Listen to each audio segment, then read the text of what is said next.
பொதுவாகவே நம்மளுக்கு ஒரு எண்ணம் உண்டு. உடல் உயிர் அப்படிங்கிற இந்த தாற்பயத்தில் எது சிறந்தது அப்படின்னு கேட்டால் சில பேர் உயிர் சிறந்தது அப்படிம்பாங்க, சில பேர் உடலும் அவசியமானது அப்படிம்பாங்க. பொதுவாகவே இரண்டையும் பிரித்து பார்க்க கூடாத ஒன்று. மனித வாழ்க்கையாகட்டும் அல்லது இந்த உயிராக ஜனித்த ஒவ்வொரு வாழ்க்கையும் சரி, உடலையும் உயிரையும் பிரித்து பார்த்தல் அப்படிங்கிறது ரொம்ப ஒரு தவறான விஷயமாகும். ஏன்னா உடல் எந்த அளவுக்கு முக்கியமோ அந்த அளவுக்கு உயிரும் முக்கியம். உயிர் எந்த அளவுக்கு முக்கியம் என்று கருதுகிறோமோ அதே அளவுக்கு இந்த உடலும் முக்கியம் அப்படிங்கிறத தெளிவாக தெரிஞ்சுக்கணும். உடல் மாற்றத்திற்கு உட்படும். கண்டிப்பா பிறந்ததுலேருந்து இன்னைக்கு வரலும் பார்த்தோம் அப்படின்னா நம்முடைய உடல் ஒரே மாதிரி இருந்திருக்கிறதா அப்படின்னு கேட்டால் கிடையாது. பல மாற்றங்களை அடைந்து நாம் இப்போ இருக்கக்கூடிய அந்த உருவத்திலே நிலை கொண்டு இருக்கின்றோம். ஆனால் உயிர் மாறி இருக்குமா அப்படின்னு கேட்டால் கண்டிப்பாக மாறாது. பக்குவம் எதுவுமே தவிர மாற்றம் அடைவது அப்படிங்கிறது அதற்கு கிடையவே கிடையாது. அதாவது சில இடத்துல அசுத்தம் அப்படின்னு சொல்லுவோம் இல்லையா, அந்த அசுத்தமே அந்த உயிருக்கு கிடையாது அப்படிங்கிறத தெளிவாக தெரிஞ்சுக்கணும். உடல் ஏன் முக்கியம் யோசிச்சு பாருங்க. உடல் ஏன் முக்கியம்?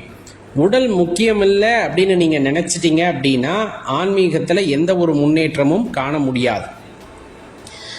உடலை ஒரு கட்டுக்குள் வைக்கும் பொழுது, கட்டுக்குள் அப்படின்னு சொன்னோம்னா அது பொதுவாக பார்த்தோம் அப்படிங்கிற பட்சத்தில் ஒரு வளர்ச்சி அடைகிறது அப்படிங்கும்போது அதுக்கான ஊட்டச்சத்து இல்லை, ஊட்டச்சத்து குறைபாடு ஏற்படுகிறது அப்படிங்கும்போது அது சவலையால் பாதிக்கப்படுது அப்படிங்கும்போது நம்மால் மனதை ஒருநிலைப்படுத்தி எந்த ஒரு விஷயத்தையும் செய்ய முடியாது அப்படிங்கிறது தான் உண்மை.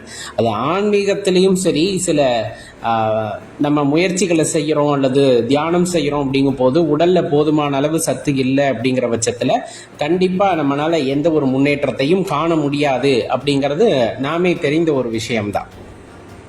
ஆனால் இதில் உடல் முன்னேற்றம் அவசியமா, உயிர் முன்னேற்றம் அவசியமா அப்படின்ட்டு கேள்வி எழும் பொழுது இரண்டுமே இணைந்து செயல்படும் பொழுது தான் முன்னேற்றம் அப்படிங்கிறதே இருக்கும் அப்படிங்கிறத தெரிஞ்சுக்கணும்.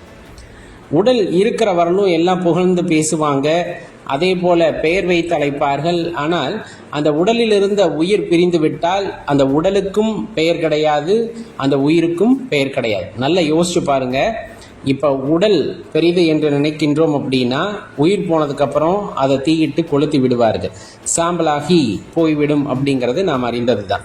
ஒருவேளை அந்த பிரிந்த உயிரானது தனித்து தனது அடையாளத்தை நிலைநிறுத்தி கொள்ள வேண்டும் அப்படின்ட்டு யாரிடமாவது தொடர்பு கொள்ள முயற்சி செய்தால் அந்த உயிருக்கான மதிப்பு அப்படிங்கிறது என்னன்னு நமக்கு தெரியும். சாதாரணமாக உயிர் பிரிந்து விட்டால் உடலை பிணம் என்று சொல்வார்கள். அந்த உயிர் யாரையாவது தொடர்பு கொள்ள முயற்சிக்கிறதுனா பேய்னு சொல்லுவாங்க. அப்போ ரெண்டுமே வேற வேற விஷயமாகி விடுகிறது. அது இரண்டும் இணைந்திருக்கும் பொழுது தான் அதுக்கு ஒரு மதிப்பு, மரியாதை எல்லாமே கிடைக்கிறது இந்த உலகத்திலே.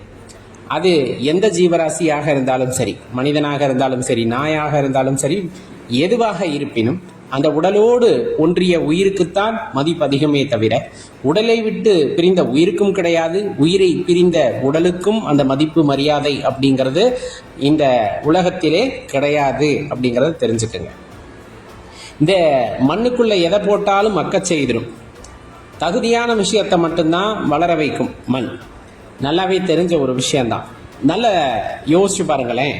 இந்த மூச்சு காற்று இந்த உடம்புக்குள்ளே அங்கே எங்கே போய்கிட்டு இருக்க வரணும், இந்த உடம்புல இருந்து பெருசாக துர்நாற்றம் எதுவும் வராது, அவ்வளோ சீக்கிரம் சிதைந்தும் போகாது இந்த உடம்பு. ஆனால் உள்ளே ஓடிக்கிட்டு இருக்க இந்த பிராணன் வெளியே போயிடுச்சு அப்படிங்கிற பட்சத்தில் தச வாயுக்கள் சொல்லுவாங்க இல்லையா, அந்த வாயுக்கள் இந்த உடலை விட்டு பிரிந்து விடுகிறது அப்படிங்கிற பட்சத்தில் கொஞ்ச நேரத்துக்குள்ளே இந்த உடலானது அழுக ஆரம்பித்து விடும், மக்க ஆரம்பித்து விடும், துர்நாற்றம் கண்ணா பின்னான் வீச ஆரம்பித்து விடும். காரணம் என்ன? இந்த உடலிலிருந்து உயிர் பிரிந்து விட்டது அப்படிங்கும்போது இந்த உடல் அதற்கான மதிப்பை இழந்து விடுகிறது. உடலிலிருந்து பிரிந்து விட்ட உயிர் நம்ம போய் யாராச்சும் தொடர்பு கொள்ளணும்னு நினச்சா கூட என்ன பண்ணுவாங்க, சாமியாரை வச்சு கட்டுவாங்க, சாமியாரை வச்சு பேய ஓட்டுங்க அப்படிம்பாங்க. நீங்கள் எவ்வளவு நல்ல ஆத்மாவாக வாழ்ந்திருந்தாலும் சரி இந்த உலகம் உங்களை ஏற்றுக்கொள்ளாது. ஆனால் ஒரு விஷயத்தை எப்பவுமே நம்ம ஞாபகம் வச்சுக்கணும். இந்த உடலிலே அந்த உயிர் குடிகொண்டு இருக்கு அப்படிங்கும் போது அது இறைவன் கொடுத்த மிகப்பெரிய வரம் என்பதை உணர்ந்து கொள்ள வேண்டும். இந்த உடலுக்குள் வருவதற்கு முன்னால் அந்த உயிருக்கு உற்ற துணையாக இருந்ததும் இறைவனே. இந்த உடலிலே உயிர் கூடியிருக்கும் பொழுது நமக்கு துணையாக இருப்பதும் இறைவனே. இந்த உடலை விட்டு உயிர் பிரிந்த பின்பு அந்த உயிருக்கு உற்ற துணையாக இருப்பதும் இறைவனே. மாறாக எந்த நேரத்திலும் இறைவன் நம்மை பிரிந்திருப்பது இல்லை. அவ்வாறு பிரிந்திருந்தால் நம் வாழ்க்கை வாழவே முடியாத ஒன்றாகிவிடும். எல்லா நேரங்களிலும், எல்லா காலங்களிலும், எல்லா சந்தர்ப்பங்களிலும் இறைவன் நம்முடனே இருப்பதனால்தான் எந்த விஷயமாக இருந்தாலும் சரி எதிர்த்து நிற்கக்கூடிய, அதை எதிர்கொள்ளக்கூடிய ஆற்றல் பெற்றவர்களாக நாம் மாறியிருக்கிறோம். அப்படின்னா அதில் எல்லளவும் நீங்கள் சந்தேகம் கொள்ள தேவையில்லை. உடல் பெரிதா உயிர் பெரிதா அப்படின்னா இந்த கேள்வியே தவறு என்பதுதான் உண்மை. இரண்டும் இணைந்திருந்தால்தான் அது வாழ்வதற்கேற்ற உயரிய ஒரு பொருளாக இருக்குமே தவிர, இரண்டும் ஒன்றை ஒன்று விட்டு விலகி நிற்கும் பொழுது அது மதிப்பற்ற பொருளாக மாறுகிறது அப்படிங்கிறது தெரிஞ்சுக்கணும். இதில் ஒரு விதிவிலக்கு எப்பொழுதுமே உண்டு. இந்த யோகத்தின் மூலமாக தன் உடலை நீங்கி தன் உடலை பார்க்கக்கூடிய தன்மையிலே சில சித்த பெருமக்கள் இருக்கும் பொழுது அவர்கள் உயரிய நிலையை அடைவார்கள். அது நாமே அறிந்த ஒன்று தானே. உடலிலிருந்து தன்னை பார்க்கக்கூடிய நிலைமைக்கு, தன் உடலை பார்க்கக்கூடிய நிலைமைக்கு ஒரு உயிர் உயர்வு பெறுகிறது அப்படின்னா அது மிக உயர்ந்ததாக கருதப்படும். ஆனால் இயற்கையாக நாம் எந்த முயற்சியும் செய்யாமல் இந்த உடலிலிருந்து உயிர் பெறுகிறது, தன் உடலை காண முடியாத நிலைக்கு அது செல்கிறது. அப்படிங்கும் போது கண்டிப்பாக அது துரதிருஷ்டவசமான நிலையாகத்தான் இருக்கும் அப்படிங்கிறத மறந்துடாதீங்க. வாழ்கின்ற ஒவ்வொரு நொடியும், இந்த வாழ்கின்ற காலம் எல்லாமே இறைவன் நமக்கு கொடுத்த அருட்பிரசாதம் அப்படின்னா அதில் எந்த மிகையும் அல்ல. வாழ்கின்ற இந்த நொடி, நாம் வாழ்கின்ற இந்த நொடி அது மட்டுமே நிலையானது அப்படின்னா அதுலேயும் மிகை அல்ல.